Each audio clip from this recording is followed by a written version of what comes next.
Bismillahirrahmanirrahim. Assalamualaikum warahmatullahi wabarakatuh. Alhamdulillahi ala ihsani wa syukru lahu ala taufiqihi wa amtinani. Asyhadu an la ilaha illallah wahdahu la syarika lahu ta'ziman li sya'ni wa asyhadu anna Muhammadan abduhu wa rasuluhu ila ridwani. Allahumma salli alaihi wa ala alihi wa ashabihi wa ikhwani. Hadirin dan hadirat yang dirahmati oleh Subhanahu wa taala. Pada kesempatan kali ini kita melanjutkan pembahasan tentang tafsir surat Hud dan kita masuk pada ayat 89. Ayat 89 yang sebelumnya sudah saya pernah sampaikan di masjid ini ketika Ramadan dan juga di masjid yang lainnya. Bisa dilihat di YouTube ya. Sampai seri 12. Ini sekarang seri yang ke-13. Masih pembahasan tentang kisah Nabi Syuaib alaihissalam. Nabi Syuaib alaihissalam sebagaimana pernah kita sampaikan adalah salah satu dari 4 nabi-nabi Arab ya. Datang dalam riwayat lemah bahwasanya nabi Arab ada 4 ya. Tetapi ini ditakrir oleh para ulama bahwasanya nabi-nabi yang Arab cuma 4 orang, yaitu Nabi Hud alaihissalam, kemudian Nabi Saleh alaihissalam, kemudian yang ketiga Nabi Syuaib alaihissalam, kemudian Nabi Muhammad sallallahu alaihi wasallam. Dan ini adalah nabi yang ketiga dari nabi Arab ya. Dan sudah pernah kita sampaikan juga bahwasanya Nabi Syuaib alaihissalam diutus ke suatu tempat namanya Madian ya. Ada khilaf di kalangan para ahli sejarah di manakah lokasi Madian. Secara umum ada 2 pendapat. Ada yang mengatakan Madian tempat di sekarang namanya Mu'an yang berada di Yordania. Ada yang mengatakan letaknya adalah di daerah Tabuk di sebuah kota namanya Al-Bida, dan saya pernah ke sana. Ya, sebagian menguatkan bahwasanya suku Madian atau Nabi Syuaib alaihissalam tinggal di daerah namanya Al-Bida, dan sampai sekarang masih ada sisa-sisa tempat tinggal mereka. Dan ditulis itu asar Syuaib ya. Siapa yang sana bisa melihatnya. Masih di wilayah Arab Saudi, kira-kira sekitar 300 km ke arah utara setelah Tabuk. Jadi Tabuk kira-kira 750 km di kota Madinah sebelah utara. Setelah itu masih 300 km lagi ke arah namanya kota Al-Bida, kota kecil. Di situ ada peninggalan kaum Nabi Syuaib sebagaimana yang diyakini oleh orang-orang di situ, bahkan tertulis secara resmi oleh pemerintah Arab Saudi.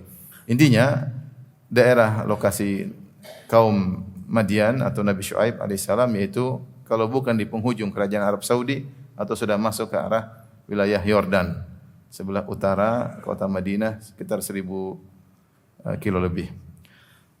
Taib. Nabi Syuaib alaihissalam mendakwahi kaumnya. Kemudian beliau berkata di antaranya, "Wa ya qaumi la yajrimannakum shiqaqi ay yusibakum mithlu ma asaba qauma Nuhin aw qauma Hudin aw qauma Salih wa ma qaumu Lutin minkum bi ba'id." Beliau berkata, "Wahai kaumku, janganlah hendaknya permusuhan kalian kepadaku menyebabkan kalian ditimpa azab seperti yang menimpa kaum Nuh, kaum Hud dan kaum Saleh. Wa ma qaum Lutin minkum bi ba'id, dan sedangkan kaum Lut tidak pula jauh dari kalian." Ini Nabi Syuaib alaihissalam berusaha menasihati mereka dengan lemah lembut.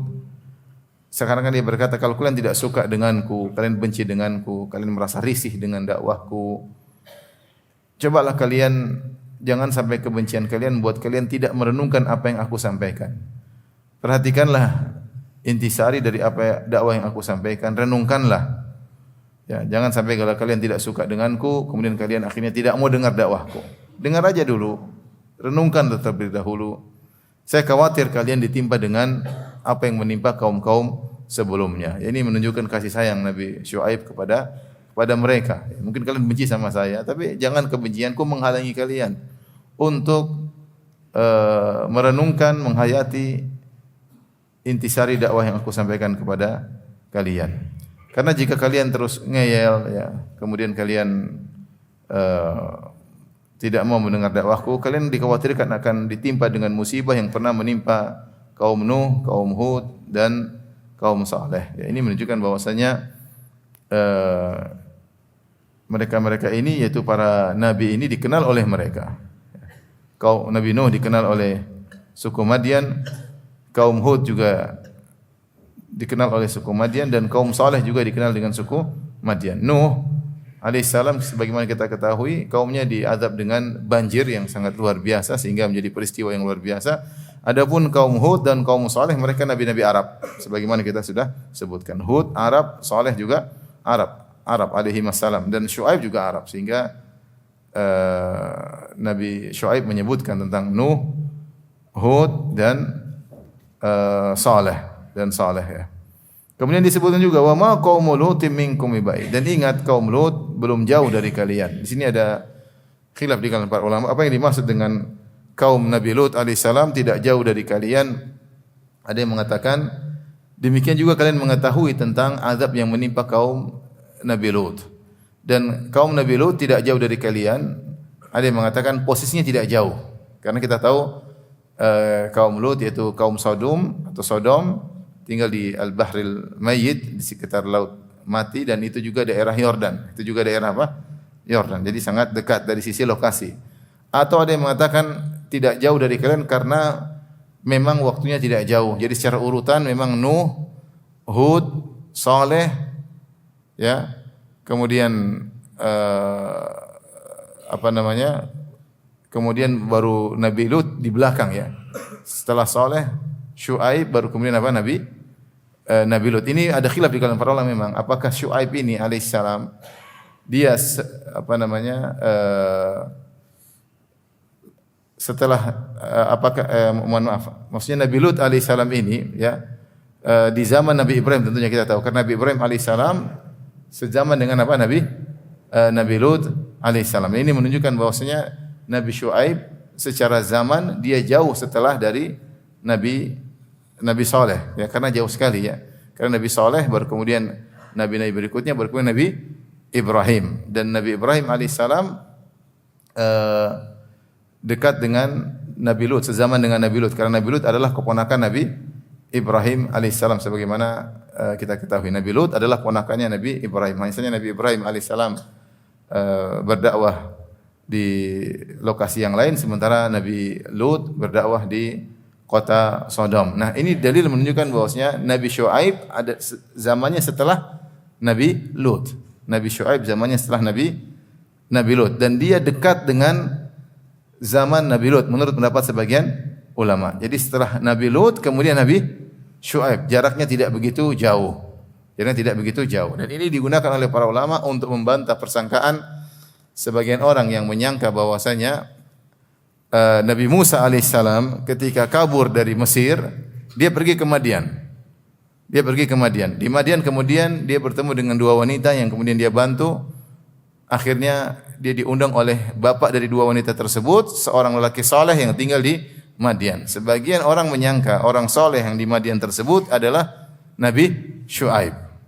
Maka dibantah oleh para ulama, bukan Nabi Syuaib, karena Nabi Syuaib waktu dakwahnya atau masa Nabi Syuaib dekat dengan zaman Nabi Lut.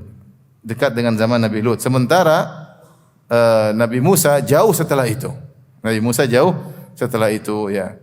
Karena Nabi Ibrahim sezaman dengan Nabi Lut. Setelah itu Nabi Ibrahim masih ada kisah kemudian punya anak dari Sarah, kemudian Ishak punya anak Yakub punya anak baru Yusuf, kemudian Yusuf belakangan baru Musa, masih jauh. Jadi orang saleh yang ditemui oleh Nabi Musa alaihissalam di Madian bukan Nabi Syuaib, ya. Meskipun sama-sama kota Madian. Ketika disebut kota Madian, sebagian orang menyangka bahwasanya orang mertuanya Nabi Musa alaihissalam adalah Nabi Syuaib, padahal tidak benar. Kenapa? Karena wa ma qaumul Lutin minkum bibaid, bahwasanya kaum Nabi Lut tidak jauh dari kalian. Artinya zaman Nabi Syuaib dengan zaman Nabi Lut dekat. Ya. Jadi ulama menyebutkan bahwasanya Nabi Syuaib dengan Nabi Lut dekat dari dua sisi. Pertama dari sisi tempat lokasi berdekatan, sama-sama di Yordan, ya. Ataupun kalau Nabi Syuaib di Arab Saudi, maka di ujung Arab Saudi di perbatasan antara Saudi dengan Yordania. Yang kedua dari sisi masa Nabi Syuaib setelah Nabi Lut dan berdekatan. Sehingga Nabi Syuaib mengingatkan bahwasanya kejadian yang menimpa kaum Nabi Lut kalian tahu karena tidak jauh dari masa kita atau lokasinya juga dekat dengan kita. Setelah itu Nabi Syuaib mendakwahi mereka, wastaghfiru rabbakum tsumma tubu ilaih. Beristighfarlah kepada Rabb kalian, kemudian bertobatlah kepadanya. Di sini sebenarnya mengartikan istighfar yaitu bertobatlah dari dosa-dosa kalian yang kalian lakukan sekarang dan kembalilah kepada Allah Subhanahu wa taala untuk di kemudian harinya. Jangan ulangi lagi perbuatan-perbuatan kalian karena mereka terkumpul pada mereka banyak dosa. Di antaranya mereka berbuat syirik kepada Allah yang menyembah Al-Aikah. Al-Aikah adalah berhala yang dalam bentuk pepohonan, ya, yang mereka sebut dengan Al-Aikah, Ashabul Aikah. Ya, jadi Ashabu Madian, kaum Nabi Syuaib disebut juga Ashabul Aikah. Kenapa? Karena berhala yang mereka sembah namanya Al-Aikah. Kemudian di antara dosa-dosa mereka apa? Mereka mengurangi apa? Takaran dan timbangan. Ada yang mengatakan di dosa mereka juga mereka qutta'ut tariq. Mereka sering merampok orang-orang yang melewati daerah mereka. Maka Nabi Syuaib alaihissalam menyuruh mereka untuk beristighfar, berhenti dari perbuatan-perbuatan mereka, dan hendaknya di kemudian hari mereka kembali kepada Allah dengan melakukan ketaatan-ketaatan. Kemudian beliau memotivasi mereka dengan berkata, Inna Rabbi Rahimu Wadud, sungguhnya Rabbku Maha Penyayang dan Maha Mencintai. Al-Wadud dari Al-Wud yang maknanya adalah Al-Mahabbah. Al-Mahabbah itu cinta. Dan ini menunjukkan bahwasanya jika seorang bertobat kepada Allah Subhanahu wa taala maka Allah mencintainya. Bahkan Tahir bin Ashur ketika menyampaikan ini dia mengatakan syadidul mahabbah, bahwasanya Allah sangat mencintai orang yang bertobat kepada Allah Subhanahu wa taala. Ini sebagai bantahan terhadap persangkaan sebagian orang yang menyangka jika seorang tenggelam dalam dosa, bergelimang dalam kemaksiatan, bahwasanya Allah tidak akan lagi kembali mencintainya. Ini tidak benar, ya. Orang terjerumus dalam dosa-dosa, bergelimang kemaksiatan, jika dia kembali bertobat kepada Allah, Allah pun akan kembali mencintainya. Bahkan syadidul mahabbah, sangat cinta kepadanya. Makanya dalam ayat yang lain Allah berkata, wa huwal ghafurul wadud. Dialah Allah yang Maha Pengampun dan juga mencintai. Ya, mencintai orang yang bertobat kepada Allah Subhanahu wa taala. Maka janganlah seorang yang melakukan maksiat kemudian merasa semakin jauh dari Allah kalau bertobat. Sungguhnya kalau dia bertobat dia semakin dekat kepada Allah Subhanahu wa taala. Maka para ulama sampai khilaf disebutkan oleh Ibnu Qayyim rahimahullah dalam kitabnya Madarijus Salikin, mana yang lebih afdal antara orang yang tidak pernah melakukan maksiat sama sekali dengan orang yang bermaksiat kemudian bertobat. Ada khilaf di kalangan para ulama. Ya, sebagian mengatakan bahwasanya orang tidak pernah bermaksiat sama sekali, misalnya dalam waktu kurun 10 tahun si A dan si B. Si A selama 10 tahun tidak pernah bermaksiat. Si B selama 10 tahun di saat yang sama dia melakukan ketaatan kemudian bermaksiat. Mungkin bermaksiat 2 tahun, 3 tahun kemudian balik lagi. Kemudian melakukan ketaatan lagi. Nah, mana yang lebih afdal, A atau si B? Maka sebagian ulama mengatakan A lebih afdal karena tidak pernah bermaksiat sehingga deposit pahalanya semakin banyak. Ada yang mengatakan si B bisa jadi lebih afdal daripada si A. Kenapa bisa jadi lebih afdal? Meskipun dia bermaksiat 3 tahun, artinya taruhlah dia berbuat kebajikan cuma 7 tahun, maksiatnya 3 tahun. Di saat dia bermaksiat memang dia kalah dengan si A. Tapi ketika dia kembali bisa jadi lebih afdal daripada si A. Kenapa bisa demikian? Karena ketika seorang bertobat dia melakukan ibadah yang tidak bisa dilakukan oleh si A. Ibadah merasa hancur, merasa hina, merasa rendah di hadapan Allah Subhanahu wa taala. Hilang rasa ujubnya, ya. Kemudian dosa-dosanya selalu menghantuinya, selalu dalam benaknya sehingga dia terus mendekat kepada Allah Subhanahu wa taala dan Allah sangat mencintai orang yang bertobat. Allah sangat mencintai orang yang bertobat. Ya. Innallaha yuhibbut tawwabina. Sungguhnya Allah mencintai orang-orang yang bertobat. Oleh karenanya Allah mentakdirkan sebagian atau nabi-nabinya orang-orang yang mulia terjerumus dalam kesalahan. Ya, supaya apa? Supaya derajat mereka lebih tinggi. Karena kalau mereka tidak pernah bersalah, mereka tidak pernah melaksanakan ibadah taubat. Adam alaihissalam dicintai oleh Allah Subhanahu wa taala. Dia melakukan kesalahan enggak? Kesalahan, makan buah yang dilarang. Kemudian dia diturunkan ke bumi. Ketika diturunkan, dia kembali lagi ke surga di kemudian hari dengan kondisi lebih afdal daripada sebelumnya. Kondisi lebih afdal daripada sebelumnya karena dia melakukan ibadah, di antaranya ibadah taubat yang Allah mencintai orang yang bertaubat. Ya, demikian juga seperti Allah sebutkan tentang Nabi Daud alaihissalam. Ya. Wa dhanna Daud annama fatanna bih, ya. Anna fatannahu fa kharra raqi'an wa anaba. Daud tahu alaihissalam bahwasanya kami telah mengujinya, maka dia pun bertobat. Ya. Kata Allah, faghfarna lahu dzalik, kami pun ampuni dia. Wa inna lahu indana la zulfa wa husna ma'ab. Kata Allah, kami pun ampuni dia, dan sungguh Daud itu alaihissalam memiliki kedudukan surga dan kedudukan yang dekat dengan kami. Ini dalil bahwasanya Nabi Daud alaihissalam setelah bersalah kemudian dia bertobat, dia lebih afdal daripada sebelum dia berdosa. Intinya saya ingin menyampaikan bahwasanya janganlah seorang yang terjumus dalam dosa kemudian dia putus asa, kemudian dia merasa dia jauh dari Allah. Kalau dia bertobat dia akan dekat. Bahkan di sini Allah lebih cinta kepada dia daripada sebelum dia berdosa. Ibnu Taimiyah rahimahullah menyebutkan orang yang bermaksiat kemudian bertobat, setelah dia bertobat ada 3 kemungkinan. Kemungkinan pertama, dia sama saja seperti sebelum berdosa. Kemungkinan kedua, dia lebih buruk daripada sebelum berdosa. Kemungkinan ketiga, dia lebih afdal daripada sebelum berdosa. Ibarat seorang yang terkena penyakit kemudian dia minum obat. Ibarat orang terkena penyakit kemudian dia minum obat. Bisa jadi kalau dia minum obat, obatnya kurang kuat sehingga dia sudah sembuh tapi masih ada kelemahan, tubuhnya lemah tidak seperti sedia kala. Seperti sebagian kita ada yang kena corona, ketika minum obat ternyata dulu penyakitnya parah dan obatnya tidak kuat sehingga dia sudah sembuh, sudah tidak ada corona lagi, tapi tubuhnya tidak sekuat seperti sebelumnya. Ada yang minum obat kemudian benar-benar hilang dampak corona tersebut, hilang sama sekali. Ya. Ada yang mungkin minum obat, setelah minum obat kemudian memperbaiki diri, dia lebih waspada, dia lebih hidup sehat sehingga dia lebih afdal daripada sebelumnya karena penyakit itu menjadikan pelajaran bagi dia. Nah, kira-kira demikian antara orang yang sebelum berdosa dengan kondisinya setelah bertobat dari dosanya. Maksud saya ada kemungkinan seorang bermaksiat kemudian dia bertobat ternyata kondisinya lebih afdal daripada sebelum dia berdosa. Paham atau tidak? Mau diulang lagi? Jadi intinya saya ingin sampaikan bahwasanya Nabi Syuaib mengatakan wastaghfiru rabbakum thumma tubu ilaihi inna rabbi rahimun wadud. Beristighfarlah dan bertobat kepada Allah, sungguhnya Rabbku Rahim, sangat sayang, Wadud, sangat mencintai bagi orang yang bertobat. Orang yang bertobat dicintai oleh Allah Subhanahu wa taala. Meskipun ketika dia bermaksiat dibenci oleh Allah, namun ketika dia kembali, Allah juga mudah untuk memaafkannya, bahkan mencintainya, ya. Ya.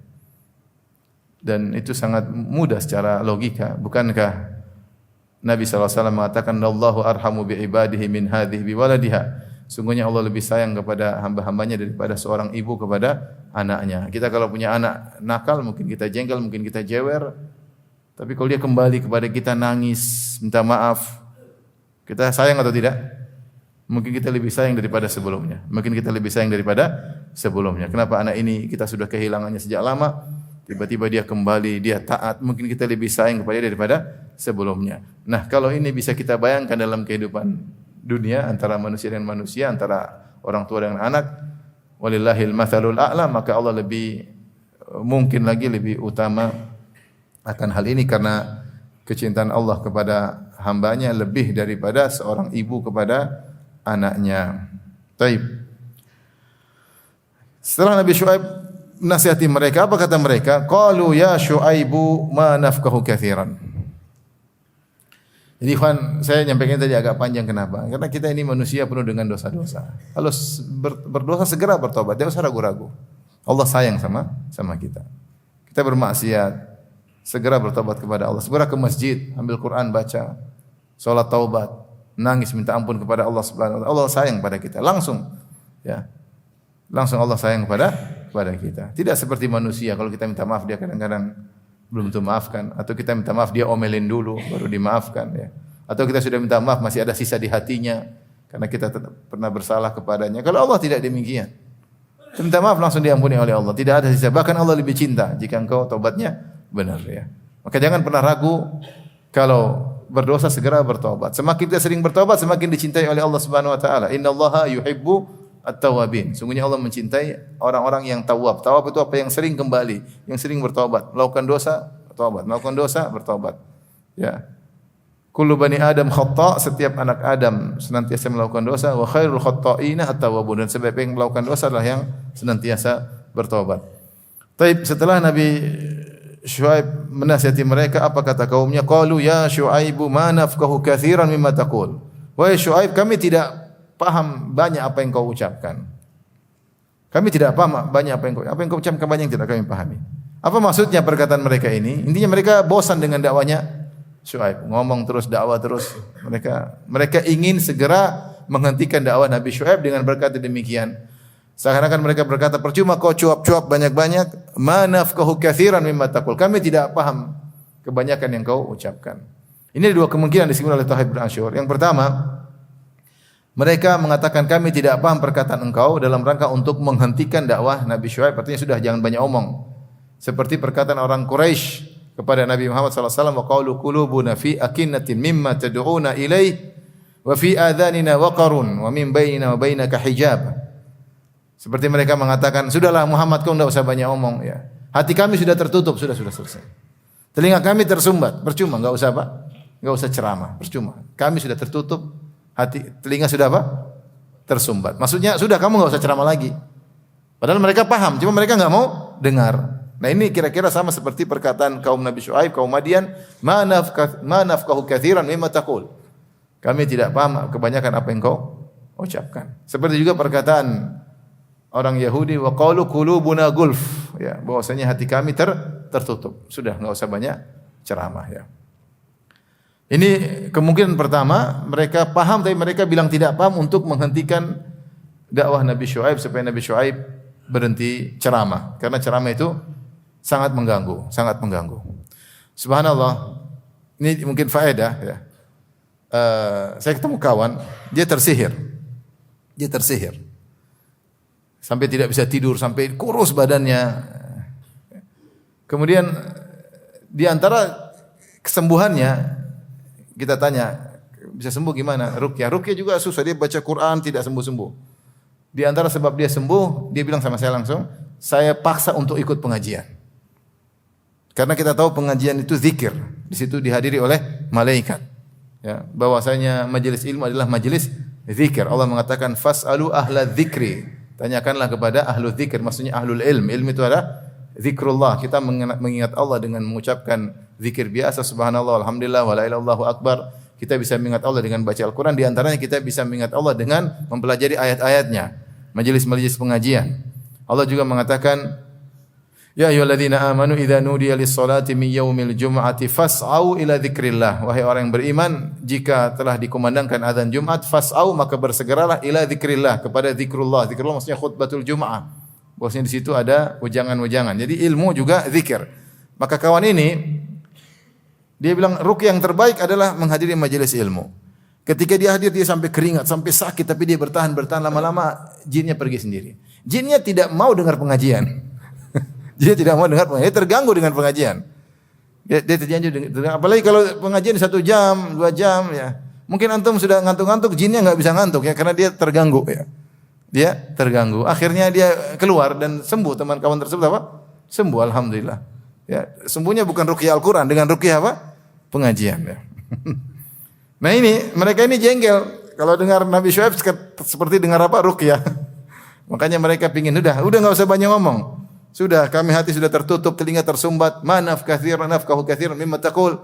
Kami tidak paham apa yang kau ucapkan. Ya, ini pendapat pertama. Pendapat kedua, memang mereka benar-benar tidak paham karena apa yang disampaikan Syuaib tidak sesuai dengan hawa nafsu mereka. Orang kalau sudah tidak sesuai dengan hawa nafsu mereka, saya enggak paham apa itu. Ngeyel. Padahal dia paham, cuma tidak sesuai dengan hawa nafsu mereka. Seperti perkataan orang Quraisy kepada Nabi Muhammad sallallahu alaihi wasallam, "Aja'alal alihata ilahan wahida inna hadza la syai'un ujab." Muhammad mau bikin Tuhan yang banyak jadi satu, ini perkara yang menakjubkan. Artinya tidak masuk dalam logika mereka. Padahal Nabi Syuaib alaihissalam dalam riwayat yang lemah Rasulullah SAW mengatakan khatibul anbiya, ahli khutbahnya para nabi Nabi Syuaib. Disebutkan Nabi idza dzakara Syuaib, karena Nabi SAW menyebut Nabi Syuaiban, Rasulullah SAW mengatakan dia adalah khatibul anbiya. Itu khatibnya para nabi. Kenapa? Lihat bagaimana perkataannya tersusun rapi. Kemudian dia menyampaikan dengan kata-kata yang indah kepada kaumnya. Artinya kalau Rasulullah SAW menjuluki Nabi Syuaib dengan khatib, berarti lughahnya, bahasanya berarti fasih dan harusnya dipahami. Tetapi mereka bilang kami tidak paham. Maka cuma dua kemungkinan. Pertama, mereka memang tidak mau paham, tidak mau dengar lagi karena dengar perkataan Nabi Syuaib mereka tersiksa seperti sedang diruqyah. Yang kedua, memang mereka perkataan Nabi Syuaib tidak masuk dengan logika mereka. Karena bertentangan dengan hawa nafsu mereka sehingga mereka mengatakan kami enggak paham. Ya, karena tidak sesuai dengan hawa nafsu. Kemudian mereka mengancam Nabi Syuaib, "Wa inna lanaraka fina dha'ifa." Dan kami memandang engkau adalah lemah. Di sini kita dapati sebagian salaf menafsirkan dha'ifa adalah kafiful basar. Engkau sudah buta atau penglihatanmu sudah lemah. Namun sebagian ulama mengkritiki ya, karena lafal cuma dha'ifa. Dari teks yang kita akan bacakan menunjukkan dhaif itu bukan lemah, tapi dhaif ditinjau dari engkau tidak punya pendukung, engkau tidak punya pengikut. Kalau kami ngapa-ngapain kamu, engkau tidak bisa apa-apa. Ya. Karena bolehkah seorang nabi cacat? Itu jadi permasalahan tersendiri. Ya. Sejarah para nabi mereka tidak cacat. Karena kalau mereka punya cacat, mereka akan dicela dari cacat tersebut. Maka ada pembahasan apakah para nabi boleh cacat secara fisik? Ya, boleh tidak, tapi ini pembahasan terutama ketika mereka sedang berdakwah, ya. Intinya sebenarnya memandang yang dimaksud dengan dhaif maksudnya buta, dharir atau kafiful basar. Nabi Syuaib sudah tidak bisa melihat ketika itu. Namun sebenarnya mengatakan tidak, yang dimaksud dhaif maksudnya lemah dari sisi kekuatan, tidak punya kemampuan. Kalau kami ganggu kamu, kalau kami bunuh kamu, kau tidak bisa apa-apa. Jadi mereka mengancam, "Udah kau jangan banyak omong, kami tidak perkataanmu, ingat engkau tu lemah. Wa inna lanaraka fina dha'ifa." Kami mandang engkau tu lemah di antara kami. Mereka berkata, "Walaula rahtuka la rajamna." Kalau bukan karena kabilahmu yang sedikit tersebut, kami sudah ngerajam engkau, kami sudah lempar batu sampai kau mati. Ini di antara yang menguatkan makna dha'ifan, maksudnya Syuaib tidak punya kekuatan. Kenapa? Karena Nabi Syuaib kabilah dia cuma sedikit. Makanya kaumnya berkata, "Walaula," mereka tidak berkata, "Walaula qaumuka la rajamna." Kalau bukan karena kaummu, kami tentu sudah merajammu, melemparkan batu kepadamu sampai kau mati. Tetapi mereka menggunakan lafal ar-rahtu. Kalau bukan karena rahtu itu dalam bahasa Arab adalah 3 sampai 9. Jumlahnya cuma apa? Sedikit. Jadi yang bisa membela Nabi Syuaib dari kaumnya cuma berapa? Sekitar 3 sampai 9. Beberapa orang, sementara mereka banyak. Makanya kalau bukan beberapa orang yang dari kabilahmu, tentu kami akan membunuhmu. Para ulama mengatakan ar-rahtu di sini segelintir orang, beberapa orang yang tidak sampai, yang sekitar 3 sampai 9 orang yang disegani oleh kaum Nabi Syuaib. Mereka ini juga kafir, mereka tidak seagama dengan Nabi Syuaib. Mereka juga musyrikin. Bahkan mereka pembesar-pembesar musyrikin. Namun namanya suku ada kefanatisan golongan, fanatis suku. Ya tentu Nabi Syuaib masih keluarga mereka, mereka segan. Mereka bilang kalau bukan karena kerabatmu yang segelintir orang itu adalah pembesar-pembesar orang-orang terpandang dalam agama kami, dalam kesyirikan kami, tentu kami sudah membunuhmu. Dan ini dalil terkadang Allah Subhanahu wa taala menolong hambanya dengan dari arah yang tidak disangka-sangka, ya. Sebagaimana Nabi Muhammad SAW dibela oleh siapa? Abu Talib. Abu Talib musyrik, kafir, ya. Tetapi orang-orang Quraisy tidak berani mengganggu fisik Nabi SAW karena Abu Talib masih hidup. Abu Talib masih hidup. Ibnu Katsir menyebutkan Allah mentakdirkan dia musyrik, dia kafir sehingga Nabi terjaga. Seandainya Abu Talib masuk Islam, Nabi sudah diganggu secara fisik sejak awal. Tapi karena Abu Talib musyrik, mereka segan sama siapa? Abu Talib. Karena sama-sama musyrik. Mau ganggu, aduh pamannya Abu Talib. Abu Talib musyrik, Abu Talib pembesar kita. Seandainya Abu Talib masuk Islam, sudah tidak dihargai. Sudah tidak dihargai. Dan mereka akan berani mengganggu fisik Nabi SAW. Jadi Allah membantu Nabi SAW dengan Abu Talib yang masih apa? Kafir. Dari arah yang tidak disangka-sangka. Demikian juga di sini. Nabi Syuaib alaihissalam punya rohtu itu kabilah, tapi jumlahnya sedikit, satu suku dengan dia. Dan mereka musyrikin dan mereka pembesar-pembesar atau ahli-ahli pemuka agama di kaum Madian, di suku Madian. Maka suku Madian berkata, "Walaula rohtuka, kalau bukan karena kerabatmu yang sedikit ini, tentu kami sudah merajammu sampai kau mati. Wa ma anta alaina bi aziz, dan kau sama sekali tidak ada nilainya sih kami. Aziz maksudnya lasta bi mumtani, lasta bi qahir, lasta bi ghalib. Engkau tidak bisa mengalahkan kami kalau kami ganggu, kau tidak bisa mencegah kami kalau kami ingin mengganggumu, dan kau tidak bisa mendominasi kami." Artinya mudah untuk mencelakakan engkau. Aziz maksudnya ghalib, qahir, mamnu atau mumtani, itu apa namanya? Kau mudah untuk disakiti. Apa susahnya menyakiti engkau? Cuma gara-gara kabilahmu yang sedikit orang ini yang membuat kami terhalang dari menyakitimu, dari merajamu, dari membunuhmu. Jadi mereka ngancam Nabi Syuaib. Seakan-akan mereka berkata, ini disebut oleh Tahir bin Asyur, seakan-akan mereka berkata, ini yang roh tu yang sedikit ini pun lama-lama nanti malah berubah pikiran. Kau hati-hati, jangan banyak omong terus. Ini sekarang orang-orang ini, karena orang-orang musyrik ini, yang sedikit orang ini, kami enggak enak sama mereka, segan sama mereka. Bisa jadi suatu hari mereka berubah pikiran, kemudian akan menyerangmu. Kalau gitu kau jangan ceramah lagi, udah diam aja. Tapi Nabi Syuaib meskipun diancam, dia bantah lagi. Dia ingin menjelaskan, saya tidak bersandar kepada ar-rahtu tersebut. Saya tidak bersandar kepada kerabat-kerabatku tersebut, tidak sama sekali. Saya bersandar kepada siapa? Allah. Tidak usah nakut-nakutin saya, seakan-akan demikian. Maka Nabi Syuaib berkata alaihissalam, "Qala ya qaumi arahti a'azzu alaikum minallahi." Wahai kaumku, apa kalian menurut kalian kerabatku yang sedikit orang tadi lebih mulia di sisi kalian daripada Allah? Saya tidak bersandar kepada mereka, saya bersandar kepada siapa? Allah Subhanahu wa taala. Ya. Wattakhadhtumuhu wara'akum dhihriya. Ya. Sementara kalian jadikan seakan-akan Allah di belakang kalian, tidak kalian pedulikan. Ya.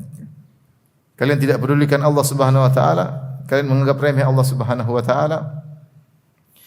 Inna rabbi bima ta'maluna muhit. Sekarang Nabi Syuaib balik mengancam mereka.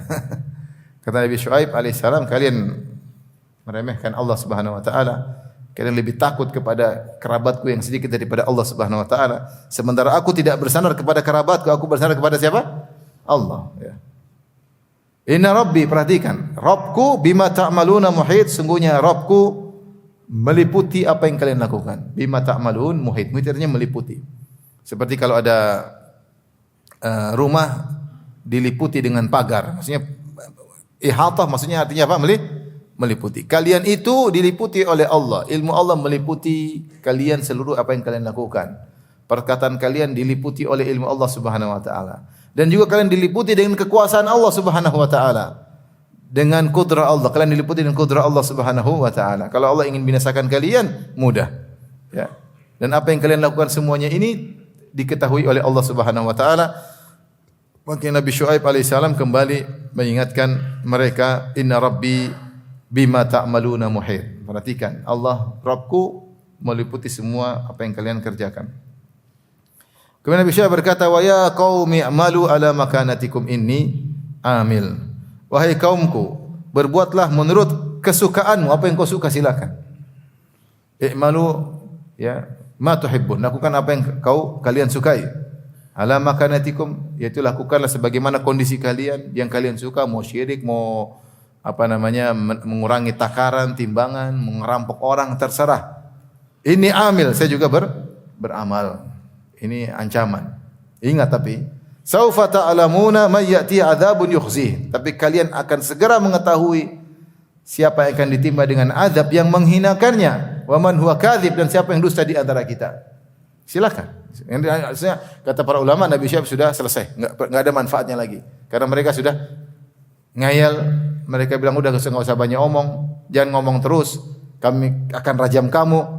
Ini menunjukkan mereka sudah tidak mau diceramahi. Ya sudah, kalau tidak mau diceramahi, terakhir ini. I'malu ala makanatikum, silakan kalian lakukan apa yang kalian sukai sebagaimana kebiasaan kalian. Ini amil, saya juga melakukan ibadah yang saya inginkan. Fasaufa ta'lamun. Namun ingat, kalian akan mengetahui.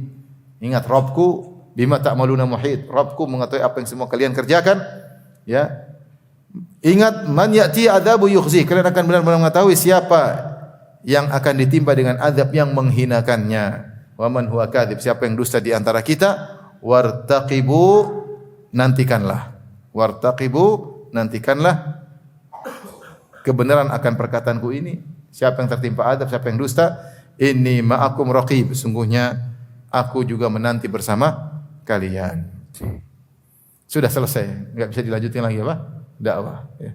Bahkan dalam ayat ini mereka mengatakan asqit alaina kisafan minas sama. Mereka bilang, wahai Syuaib, turunkan azab dari langit. Jatuhkan langit kepada kami jika kau benar-benar orang yang jujur.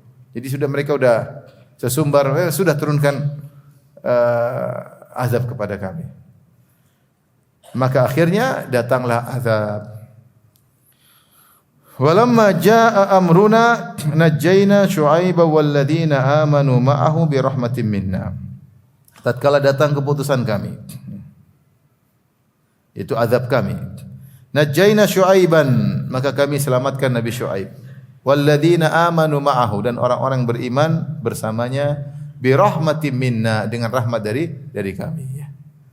Dan ini disebutkan oleh Al-Alusi bahwasanya demikian dalam beberapa ayat Allah menyebutkan Allah menyelamatkan Nabi dan juga para pengikutnya dengan kasih sayang dari Allah Subhanahu wa taala, kasih sayang. Ya, sebagian mengatakan bahwasanya kenapa? Karena amal tidak cukup untuk menyelamatkan. Amal tidak cukup untuk menyelamatkan. Amal sebab, tapi yang bisa menjadikan benar-benar terselamatkan adalah kasih sayang Allah Subhanahu wa taala. Kita ini kalau diselamatkan bukan karena amal kita ini kurang. Amal kita ini apa? Kurang, tidak sepadan dengan seharusnya syukur yang kita panjatkan kepada Rabbul Alamin. Terlalu banyak nikmat yang kita rasakan.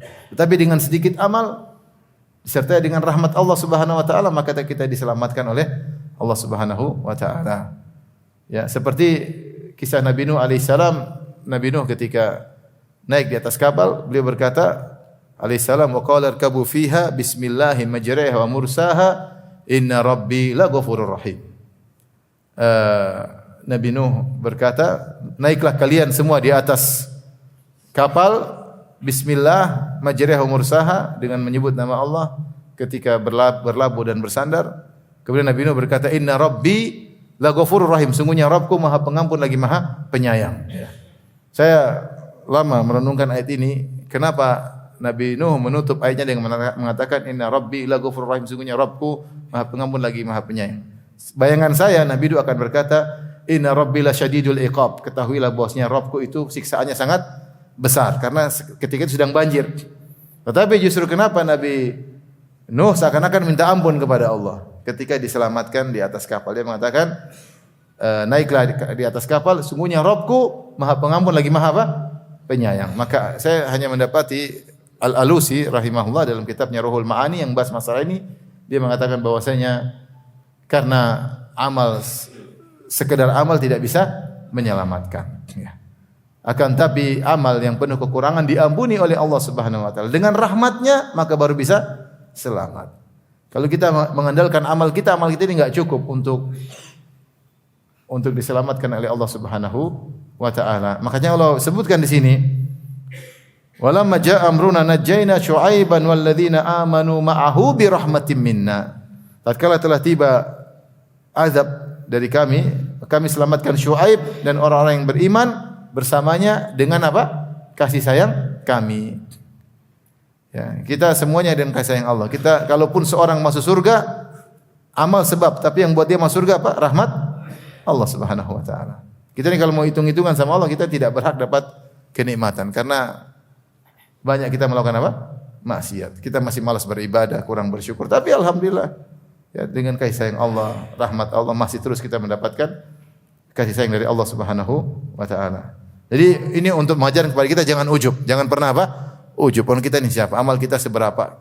Ibadah aja malas, dengar pengajian aja ngantuk-ngantuk.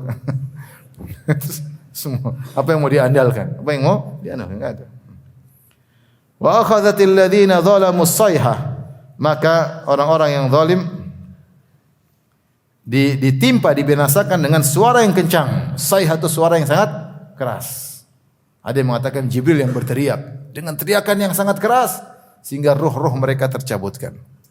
Seperti hari kiamat lebih dahsyat lagi. Tiup sangkakala, suara sangkakala yang sangat keras menjadikan orang meninggal. Bayangkan ada suara yang bikin orang mati. Azab, suara entah sakit kayak apa sehingga membuat orang apa? Mati.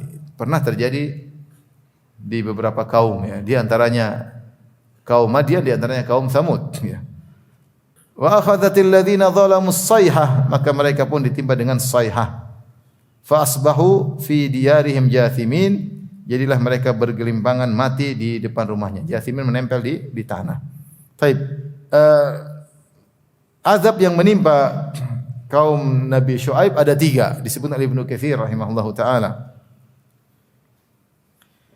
Disebutkan ditimpa dengan sayhah ya. Sebagaimana dalam surat Hud. Kemudian dalam surat Al-A'raf rajfah. Rajfah itu goncangan bumi. Goncangan apa? Bumi. Kemudian dalam surat yang lain disebutkan ya, dalam Syu'ara ditimpa dengan fa akhadhahum adzabu yaumidz dzullah, ditimpa dengan awan yang menimpakan api, mengeluarkan percikan api sehingga mereka mati. Jadi tiga siksaan kepada kaum Syuaib. Suara yang kencang, goncangan bumi, kemudian awan yang mengeluarkan api. Maka Ibnu Katsir rahimahullah menyebutkan dalam tafsirnya bahwasanya Allah sebutkan 3 model azab itu al-jaza' min jinsil amal, sesuai dengan perbuatan mereka. Adapun Allah menggoncangkan mereka, bumi digoncangkan karena mereka bermaksiat di atas bumi tersebut. Kesombongan mereka lakukan di atas bumi tersebut. Maka bumi membuat hilang kesombongan mereka. Kemudian buat mereka tidak bisa berkutik. Adapun sayhah suara karena mereka suka ngeyel. Mereka mengejek Nabi Syuaib. As-salatu kata'muruna an natruka ma ya'budu aba'una aw an naf'ala fi amwalina ma nasha'. Wahai Syuaib, salatmu itu yang membuat larang-larang kami untuk berbuat syirik. Salatmu itukah yang buat kami tidak bebas menggunakan uang kami? Ini uang kami, terserah kami. Kami mau syirik enggak apa-apa. Ini kan tradisi nenek moyang kami. Kenapa salatmu musik-musik kami? Dia ngejek. Maka ketika mereka ngejek, mereka ngeyel, suara mereka kalah dengan suara apa? Sayhah ya. Suara mereka kalah dengan sayhah karena mereka asaul adab. Adapun kenapa Allah turunkan awan yang kemudian mengeluarkan api kepada mereka, karena mereka meminta hal tersebut. Kata mereka, fa asqit alaina kisafan minas sama in kunta minas shadiqin. Wahai Syuaib, turunkanlah gumpalan apa dari langit, timpakan kepada kami kalau memang kau benar. Maka mereka ditimpa dengan 3 azab tersebut. Disebut oleh para salaf, ketika mereka mau diazab, maka mereka mengalami panas yang luar biasa. Selama seminggu, sepekan, atau berhari-hari. Mereka panas luar biasa. Mereka gerah. Mereka masuk dalam gua yang menurut mereka dingin, ternyata mereka tetap kepanasan. Mereka masuk di sumur, biasanya kedinginan, tetap apa? Kepanasan. Mereka cari tempat, lari ke bawah pohon, tetap kepanasan. Mereka bingung. Tiba-tiba datang kepanasan selama seminggu. Mereka tersiksa dengan hawa yang panas tersebut. Tiba-tiba Allah kirim awan. Mereka menyangka awan tersebut akan memberi teduhan kepada mereka. Maka mereka semangat berangkat ke sana, ke awan tersebut. Ternyata itu awan azab. Itu awan apa? Azab. Maka mereka pun digoncang oleh Allah Subhanahu wa taala, kemudian percikan-percikan api turun dari awan, kemudian akhirnya suara yang kencang, maka matilah mereka semua. Tewaslah mereka semuanya. Itulah azab yang menimpa kaum Syuaib, yaitu kaum Madian. Kata Allah, ka'allam yagnau fiha, Saking hancurnya mereka, habisnya mereka, seakan-akan mereka tidak pernah tinggal di situ sama sekali. Sirna begitu saja. Seakan-akan mereka tidak pernah hidup di lokasi tersebut. Ala bu'dal limadyana kama ba'idat Tsamud. Ya. Ingatlah kebinasaan bagi penduduk Madian sebagaimana binasanya kaum Samud. Kenapa Allah menyebutkan binasa kaum Madian sebagaimana binasa kaum Samud? Ada yang mengatakan karena kaum Madian Arab dan kaum Samud juga Arab yang terdekat. Arab terdekat yang para nabi kan. Nabi pertama Arab siapa? Nabi Hud. Paham? Nabi Arab kedua siapa? Saleh. Nabi Arab ketiga jauh yaitu Syuaib. Nabi Arab keempat Nabi Muhammad sallallahu alaihi wasallam. Maka Allah mengatakan binasalah Madian sebagaimana binasa kaum Samud karena mereka sama-sama Arab. Ada yang mengatakan karena mereka sama-sama dibinasakan dengan suara yang keras. Kaum Saleh juga dibinasakan dengan suara yang keras ya. Ada yang mengatakan disebut Samud karena ini kaum yang paling menentang Allah Subhanahu wa taala. Yang paling kurang ajar.